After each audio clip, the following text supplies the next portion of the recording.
Keenan Song over Ricky Glenn. I'm going with that. I got Tom Nolan over Alex Reyes. Jack Jenkins over Herbert Burns. Love that pick. I got Luana Santos over Casey O'Neill. And started out hot 3-1. Yeah, and on to the main card, I believe now. Nope, one more prelim notable. Junior Tafa over Walter Walker. Damn. Yeah, and then on the main card, I got Carlos Prates over Li Jinglang, the Leech. I got Tai Tuivasa over Jairzinho Rosenstrike, Mateusz Gamrot over Dan Hooker, Steve Erceg over Kai Kara France. Love that pick, and Dricus du Plessis over Israel Adesanya. I got the one that counts. Yeah, it's true. You did get the one account. You got the one on the top of the card. The Steve Erceg is freaking shocked both of us. Props to Kai Kara. Started out hot on both the prelims and on the main card, and then some freaking upsets, man. Starting at the bottom, I have Keenan Song over Ricky Glenn.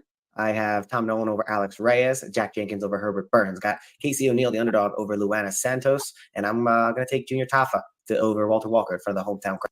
Oh my God, Walter Walker kept me from being 5-0 on the prelims. God damn it, that dude crazy. Crowd. Main card: Carlos Prates over Li Jingliang. Going Jairzinho Rosenstrike over Tai Tuivasa. Going Mateusz over Dan Erceg over. Although the Tai Tuivasa 30-27 is probably one of the worst scorecards of all time. They took that judge right off after that. He was supposed to do the main card. They were like, no, get the fuck out.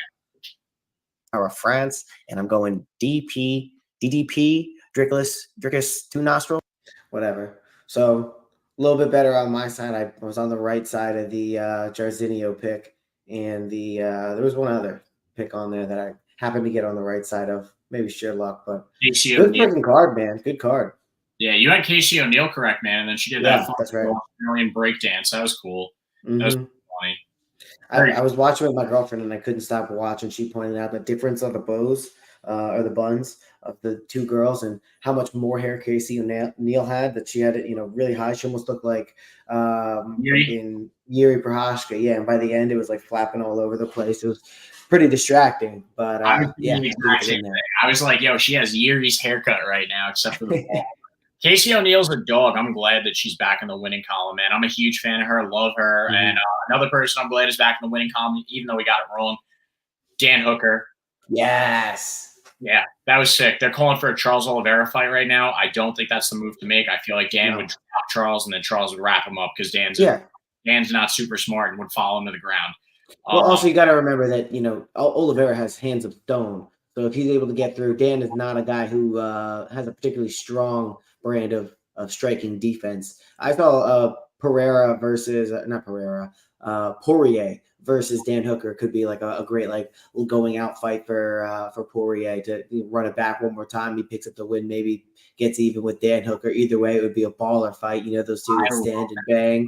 That might be sick. I love that because that first fight is one of my favorite fights of all time. That is like the staple pandemic main event to me. That is like, there's no one in the crowd. Bisping is talking and Poirier and Hooker are boxing. And he's like, yo, listen to Bisping. Stop kicking me in the cup. Like they're chatting the commentary team while they're fighting. And that's one of my buddies at work is just getting into the UFC now. I sent him that one. I was like, this is your homework. You want to talk about this sport with me? You have to watch this fight. That's one of my favorites of all time. That's an awesome call. I love that. Yeah. What it does for Dan Hooker, I'm not sure. But great performance by him, too, because Mateusz was glued to his jockstrap the whole time, and he still found a way to win. Ha, ha, ha, ha. I love this shit. That was a great moment, too. Love Dan Hooker. So happy. And even Kai Kara France, I thought maybe he was done for a little bit. Mm-hmm. And that was a huge win over Steve Erceg. I just hope Erceg bounces back. A lot of people are now comparing him to Dominic Reyes. Close potential victory over the champ, and then goes and loses to a contender who he's arguably better than. It might have just been his night, man. That time he fought Pantoja. I just hope that Erceg bounces back, but I love seeing Kai Kara France back in the win column as well. All right, you want to jump into our prelim notables, unless you have anything else to say about this previous card? No, let's keep it moving.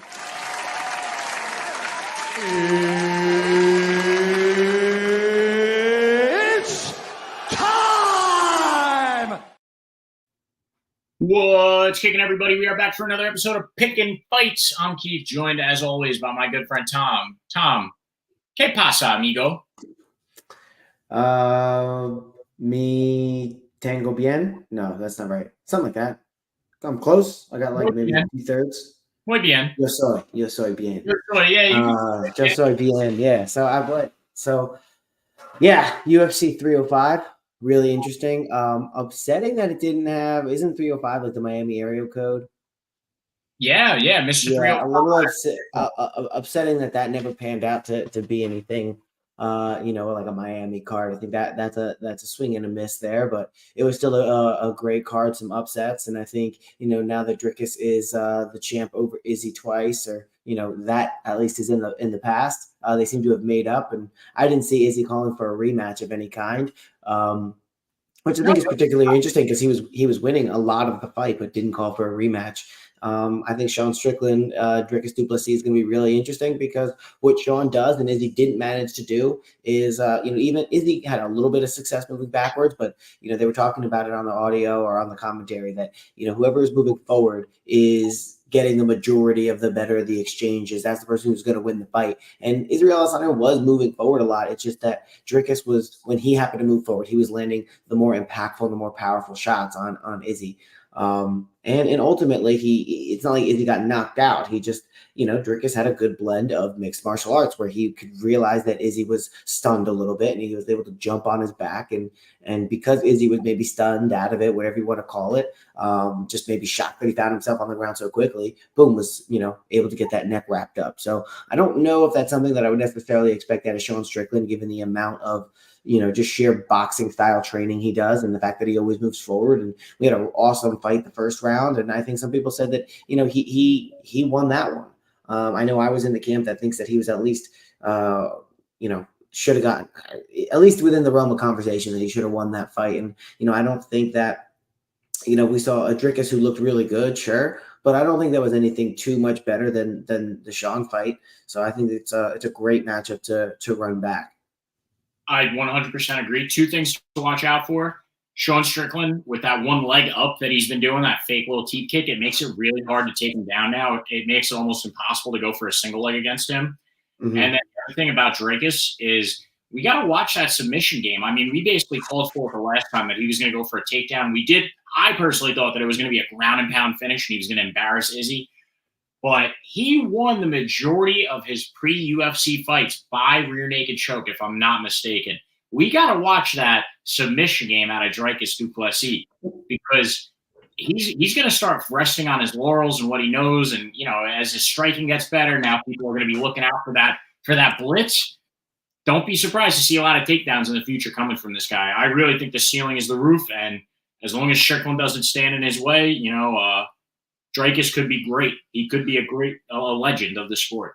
I think Dricus, his takedowns are going to be based off of his striking. And if he can, if he's going to time them up, if he's winning the exchanges on the feet, then he can change it up and go for the takedown and have the opportunistic rear naked choke. And I think when you see strikers that have a lot of rear naked choke submissions, that's exactly what it is. They're just opportunistic with it and they know when to go for it and when not to go for it. And I think Dricus, we saw him go for it in the second round, didn't quite work. So he took the rest of the second, the third, and into the fourth to beat him up and then go for it again in the fourth once he's tired and a little bit more battered. I think that was incredible strategy there. I don't think he's going to have the same level of success against Sean Strickland, but let's get into this card, which is not that massive, not that big.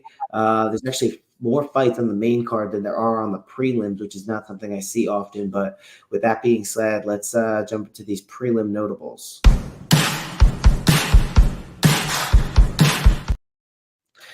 Yeah, and prelim notables, as far as this goes, there's 4 of them. And I don't know, which one you want to talk about first? Well, I'll jump right in with my boy, Vyacheslav Borshov, Slava Claus. Huge fan of this guy. Had a great start in the UFC. Great opening fight against I forget who that was now, but that body shot KO was incredible, especially because that was his patented move in kickboxing. But this is a good fight for Vyacheslav. We got a new face out of James Lontop. Goku nickname. That's pretty cool. Goku versus Slava Claus.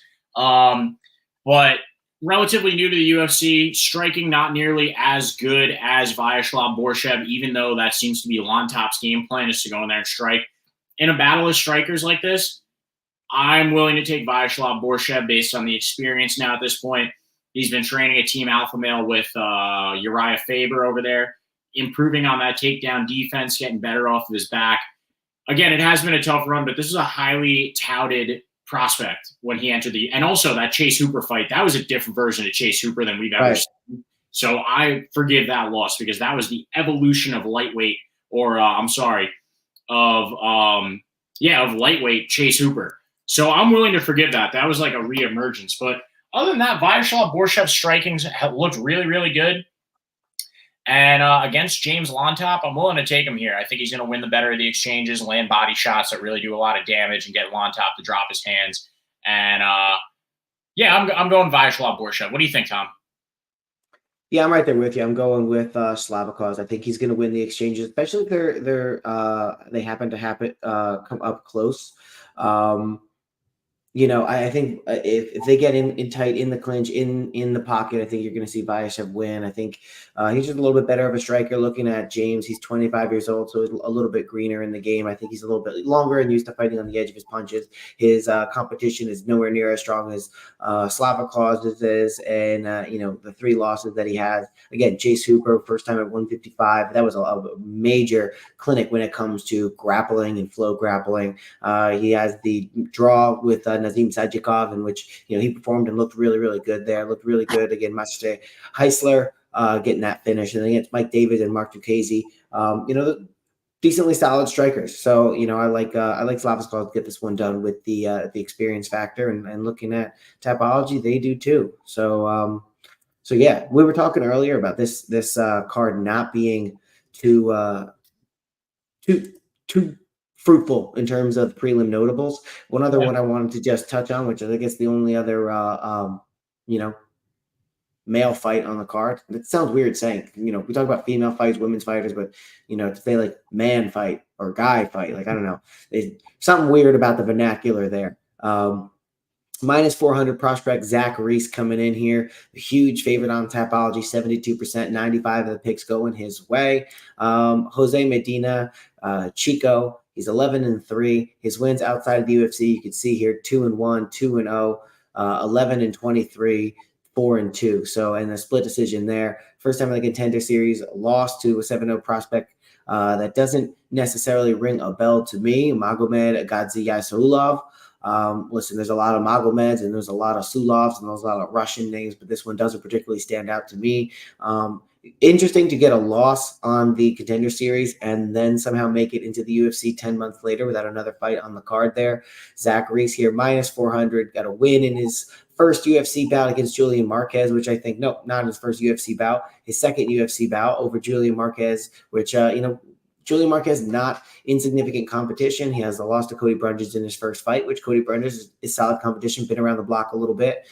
Submission via armbar when he got into the UFC. I think he's well-rounded. I think he's got power, and I think he's got a good use of submission when it comes to it. You can see here that he's fought at 185 pounds for his career, 205 for Jose Medina, coming back down to 185. And let me just check and see if this guy's traditionally a 205 fighter or traditionally a 185 fighter. Fought a 205 before, grappling bout, 205 before. So 205 first appearance here at 185 for Jose Medina. I just don't like it. I think all the odds are in Zach Reese's favor. What do you think, Keith? Oh, I'm right there with you. And I'll give you one reason why Jose Medina is in this fight against Zach Reese after a loss in the Contender Series, and that is because Zach Reese is becoming like a highly touted prospect, as we always like to say, and it's a setup win for him. They're looking to maybe bring some action onto what's kind of a lackluster card. So I'm right there with you with the Zach Reese pick, and I actually got one more. Right. So let's we'll go. 3 out of 4, and that is Josiane Nunez over Jacqueline Cavalcanti. Now, this is a weird one, right? And Josiane Nunez is a plus 160 dog.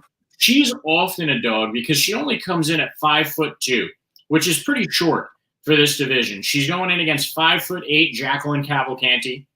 This is only Jacqueline's second fight in the UFC, coming out of the LFA, got a win over Zara Farn her last time around in the UFC, decision win. Now, Josiane Nunez also has a win over her But I'll tell you one win that always sticks out in my mind about Josiane Nunez, and that is the win over Bea Malecki. Bea Malecki being a Ultimate Fighter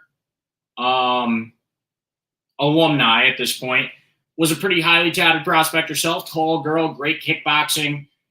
And she ended up having to leave MMA because of like long-term brain damage. And I think that a lot of that was caused by Josiane Nunez. For being only 5'2" against a tall girl like Bea Malecki, she was able to close the distance fast, land some heavy shots. She fights very much like a Jessica Andrade type, but with reckless abandon. The people on Tapology do agree with me that Josiane Nunez is probably going to win this fight, and I think it's because of the experience and the way that she closes the distance against women that are taller than her and has accuracy in her hands and a lot of power. She swings from the hip, but she drives that hip when she's throwing.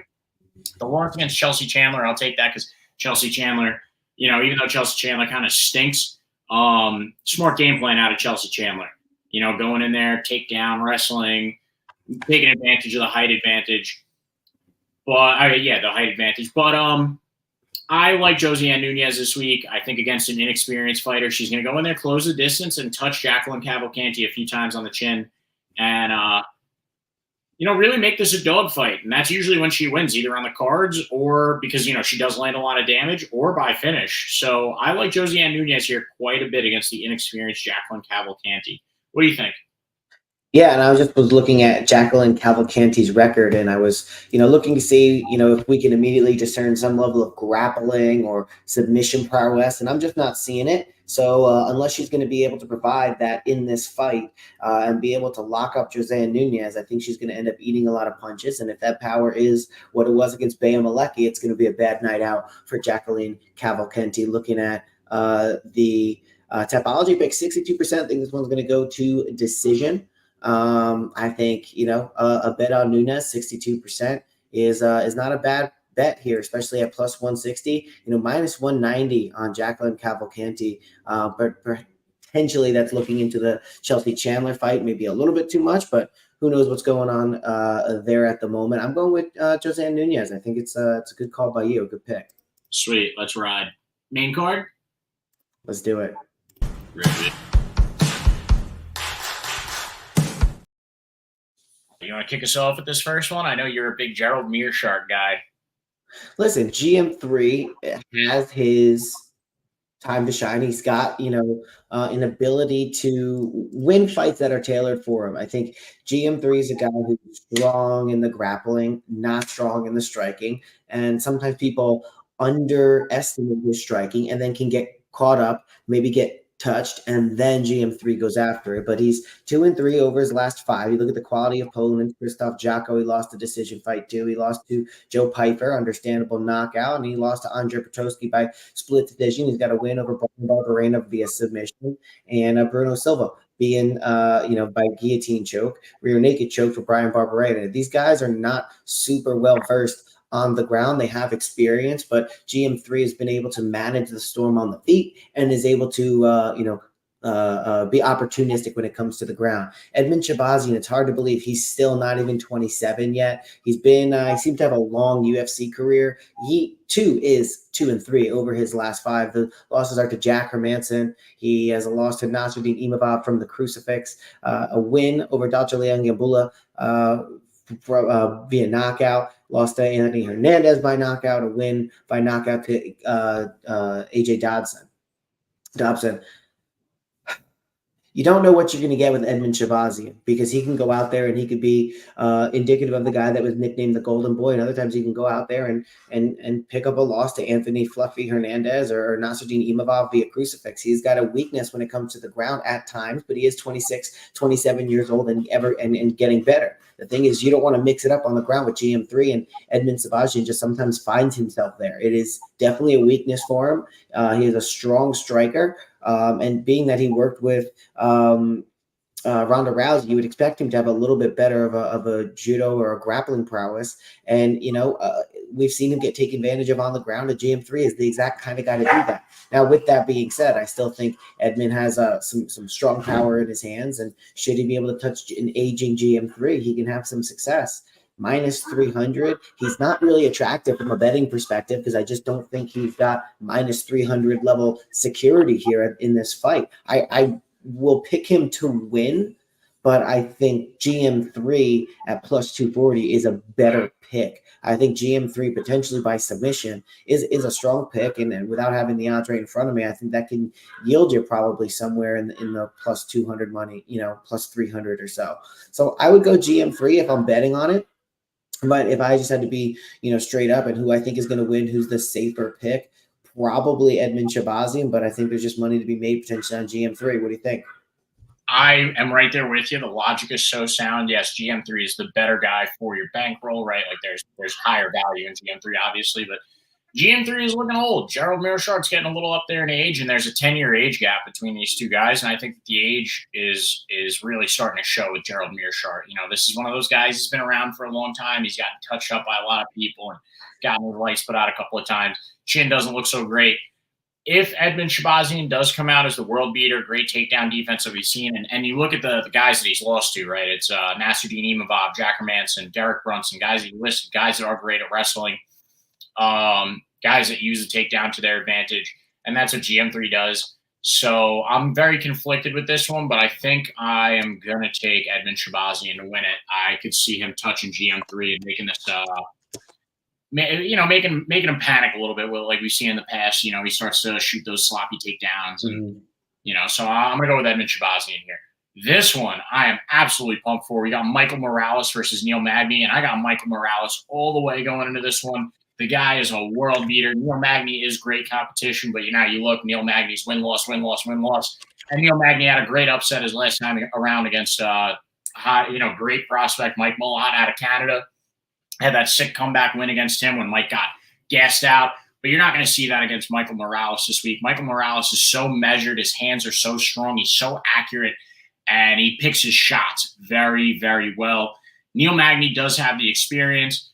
It's not going to be the easiest fight he's had so far, but he's also fought good competition, right? His last fight around was against the Celtic Kid, Jake Matthews, and he won that one. And Jake Matthews has like 10 years of UFC experience, just like Neil Magny. Neil Magny is a tough fight. And, he's usually a guy that they have highly touted prospects have to run through. We've seen him fight a lot of really great young guys. So I'm going to go with Michael Morales here to get the W. The kid is, 16-0? I expect him to be 17-0 this week. Stay undefeated. He's the welterweight prospect right now that nobody is talking about. Everybody's talking about the Shavkat and Jack Della and all these guys. Nobody's talking about Michael Morales, and a big win against Neil Magny really puts him on the map this week. So I'm going with Michael Morales here. Bringing the hands, bringing the clinch game, the knees. He does everything very well on his feet. So again, I got Mike Morales this week. What do you got, Tom? Yeah, I'm right there with you. I think he mixes it up really well. I want to see him use some of that power against Neil Magny, who's got a pretty decent chin. The odds makers are riding high on Neil Magny after the win over Mike Malott. He does have the loss to Ian Machado, Gary, and Gilbert Burns. So if guys are a certain level of prospect or a certain level of star already, Gilbert Burns was a back and forth, not really a back and forth. Gilbert had some success on the feet, but really took him down, and that's where I believe a lot of that fight took place. And then you have Ian Machado, Gary, that was, I don't want to say back and forth, but Ian definitely uses grappling. So for a guy like Michael Morales to go out there, he said he's well-rounded, but going out there, if he's going to use just strikes, sometimes the length of Neil Magny can be weird. Especially, I know these guys have similar reach, but Neil Magny is just so good at using that reach, and it's just a veteran to the UFC, not only MMA but to the UFC. It's going to be an interesting test here, but I'm still going with Michael Morales. I think he's quick. I think he makes good decisions. I think he's really well-rounded. I think he's a prospect at only 25 years old. He's getting better. My concern is just that he lets some of that prospect high value get to his head, and maybe he overlooks Neil Magny. But, the people in Tapology, 91% on Morales, minus 650, kind of ineligible from a betting perspective, but I still think Michael Morales is going to get the win. Yeah, I like the kid a lot. This next one, we got Ryan Loder versus Robert Valentine. Two guys, I believe, making their UFC debut this week. And I'm going with Robert Valentine to get the W out of Switzerland. Just fact check me on that, right? This is both of their guys' first UFC fight, and they're slotted for the co-main event. So this is a little funny. I don't know if this is like something that needs to be updated on Tapology, but I like Robert Valentin in this one anyway, and I like him to win by submission. You look at him, the guy is a great submission specialist. Look at his record. I mean, that was a KO, submission, rear naked choke, rear naked choke, illegal elbows, referee stoppage on the TKO. The guy's a ground and pound guy. He's a great submission specialist. Almost similar to DDP, how we were talking before, how, he's good with his strikes. And then when he goes for the takedown, it's well-timed. And then he's wrapping up the rear naked choke because it's opportunistic and everything. But he is not afraid to take you to the ground and just beat you up down there with elbows and really just brutalize you and open up your face. The guy's a very scary-looking guy. So I'm going to go with Robert Valentin this week to get the W. Look at those cool tattoos. I mean, those are like Norse runes and stuff. He's probably trying to like summon Thor to come fight and use his body as a vessel in the UFC. So I'm going with Robert Valentin. What's his nickname? Robzilla. I like it. Robzilla. I like it. Mr. Loader. I don't know. I mean, it's maybe it's not his first fight. That looks like a UFC octagon, but maybe not. I don't think so. Yeah, I'm pretty sure this is his first fight in the UFC though. So, yeah. So. You're looking at him on Uriah Faber's A1 Combat or the Fight Pass Invitational. Maybe no, it was probably Uriah Faber's I guess. Oh, UFC. Yeah, you bring up a good point. Yeah, no. Maybe this Uriah Faber's A1 Combat happens in a UFC ring. They might look at the Apex for that or something because, like, they still do have like a really close connection with Uriah Faber in the UFC, but it does look like the Apex in there. But yeah, anyways, I am rolling with Robert Valentin. I like the guys. His game plan is, okay, I'm going to put you on your back, and then I'm going to find a way to finish you from there. So I'm going Robert Valentin. Robzilla, what do you got? Yeah, I'm right there with you. I think Robzilla has a lot of finishing potential, and I think Ryan Loader has faced some pretty inadequate competition. Only 7 bouts in 1-on-1 in a semi decent promotion that is Uriah Faber's A1 Combat. Why can't I say that fucking shit? Uriah Faber's A1 Combat. Yeah, I think I don't imagine this one being on the main card, let alone I guess it's not the co-main, but I still don't imagine it being as high as it is. But I still think Robzilla is going to get it done. Now on to a real fight. Somehow I forgot about this co-main event. We got Angela Hill versus Tabitha Ricci, and I'm going to go with Tabitha Baby Shark Ricci to get this one done. Angela Hill now she's 4-1 over her last 5, but really not against the best competition. Going out there losing to Mackenzie Dern, not a great look. Mackenzie Dern starting to fall off. A win against Luana Pinheiro does age well, but yeah, I don't know. I just think Tabitha Ricci at this point, like, she's also 4-1 in her last 5, and to lose to Lupita Godinez is okay. To lose to Lupi. Lupi's awesome. Lupi's breaking records left and right and doing crazy shit. So I'll take the loss to Lupi, but Tabitha Ricci at this point is so much more evolved than Angela Hill at a younger age. Angela Hill is like, she has fights where she goes out there and she's a punching bag. She is I don't know. It's weird because she's starting to put it together, but really against not great competition. And this seems to be like almost like a step back into the upper echelon of competition in her. Yeah, I'm going to go with Tabitha Ricci here to get it done. What do the people at Tapology say down there? I mean, it's basically a pick 'em fight. Yeah, I'm right there with you on Tabitha Ricci. It's a matter of if Tabitha is going to go down and establish her game plan on the ground and use her striking like she does very well, or if Angela Hill is, it's going to be who implements their game plan better and takes this fight to a decision. I'm willing to go with Tabitha Ricci because Angela Hill sometimes looks confused when she's out there. So I'm going to go with Tabitha Baby Shark Ricci here. What do you think? Yeah, it's interesting that Angela Hill has managed to stay in the UFC with a 12-13 record. 25 fights in the UFC, only 4 outside of the UFC and Invicta. Good for her. But you look at some of the competition here. Vina Jandiroba lost, Amanda Lemos lost, Tisha Pennington lost. Turns around and actually started picking up some wins here later in her career. I call me crazy. I'm kind of on. I know Tabitha Ricci has a strong grappling game. She leaves a lot to be desired when it comes to striking. Only one of her wins are on the beat. A lot of decisions here, and I think that ends up being when she, can't quite take an opponent down. She will just hold position against them, up against the fence. And it typically goes the way of a lot of the female fights inside of the UFC.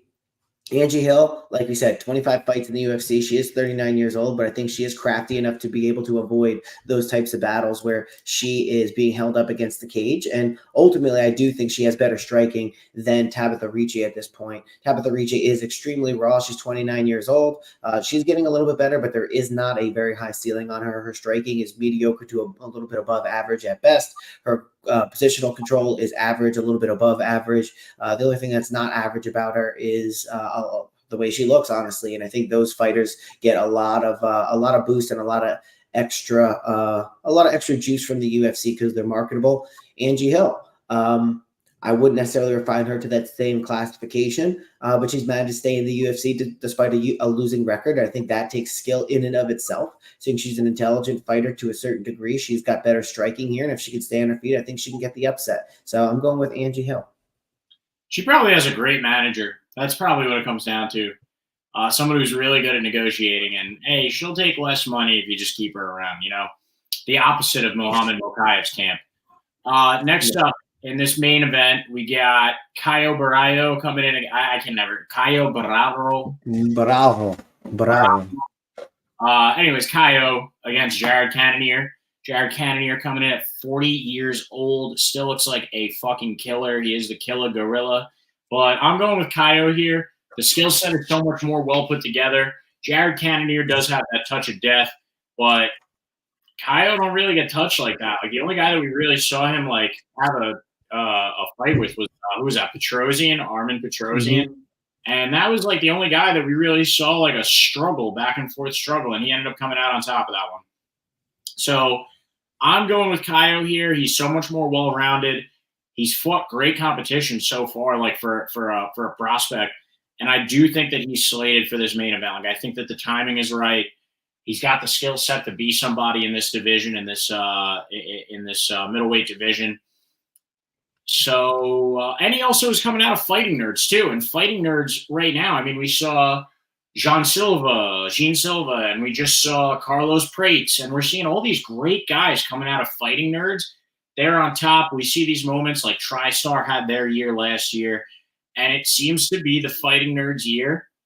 And I'm willing to take Caio Borralho just off of that, basically. Obviously his skills are there, like all that stuff, but there's a boost. Sometimes there's that rub in a gym when guys do really well. They train against other guys that are doing really well, and they all get really, really well together.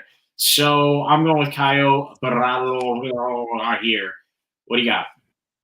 Yeah, and I think he was like the original Fighting Nerd. He was like the first one to make a name for himself in the UFC. I mean, it's hard not to with that free spirit tattoo. But he's the guy I think of when, like Clark Kent up top and potential gang member down below.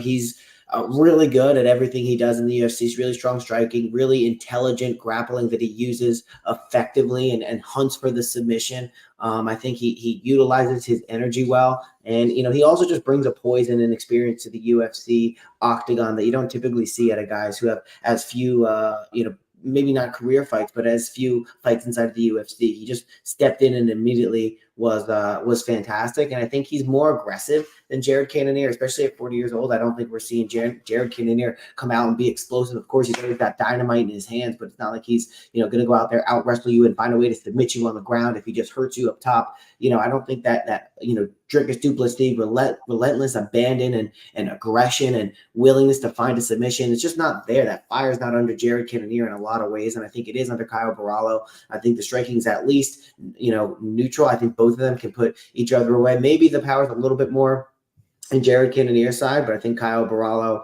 is going to learn from some of the back and forth fights that he's had. I think he knows how good he is. I think he's going to protect himself. Also land some big shots on Jared Cannonier, and I think he's going to capitalize on having being at the top of a card, being at a fight night. This is how you make that step. And I think a decisive victory over Jared Cannonier solidifies himself at the top of the middleweight division. And I think he's going to be a really interesting contender. Him against DDP would be a great fight, especially DDP wants to now go and potentially up to 205 to fight Pereira. But listen, that would be a good fight. It's a good contender at 85, and I'm excited to see what he does. But I'm taking Kyle Borralho to get it done in this one.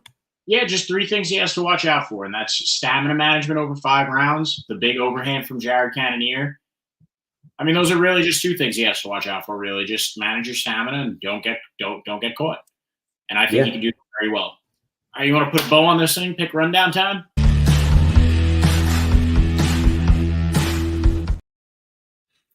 You first, sir. All right, so starting all the way at the bottom, I'm going with Josiane Nunez over Jacqueline Cavalcanti. I'm going with Zach Reese over Jose Medina and Vyacheslav Borralho over James Lontop. And then on the main card, going with Edmund Shabazian over Gerald Mearshart, Michael Morales over Neil Magny, Robert Valentin over Ryan Loder. I'm taking Tabitha Ricci over Angela Hill. That's where we divert. And I'm going with Caio Borralho over Jared Cannonier. What do you got? I don't even know if I have to do the rundown because I think we agree on every single pick. How interesting. Josiane Nunez over Jacqueline Cavalcanti. We're going with Zach Reese over Jose Medina. We're going with Borralho Slava Claus over James Yontop. And then give me Eddie Shabazian over GM3. Michael Morales over Neil Magny. Rob Zilla over Ryan Loder. Angela Hill as the upset against Tabitha Ricci in a 50-50 pick, and Kyle Borralho to get it done in the main event over Jared Cannonier. Yeah, so that's the only one we divert on is the co-main event. Other than that, just want to say thank you, Tom, taking a little bit of time out of your Tuesday. I know you got to run. Appreciate you being here. All you people at home tuning in, appreciate it. Join us throughout the week. Let us know what you think in the comments. Like, comment, and subscribe. Please, it helps us out quite a bit if you like our content. Also, follow us on X and Instagram @_picking_winners. And you can follow Tom at Pickin' Fights Tom. I'm Pickin' Keith. And you can listen to us on Spotify for full audio and video. Did I miss anything? No. Peace out. Thanks for. Oh, Jesus. You did such a great job at spitting that out, and then I'm the one who gets tongue-tied. God damn.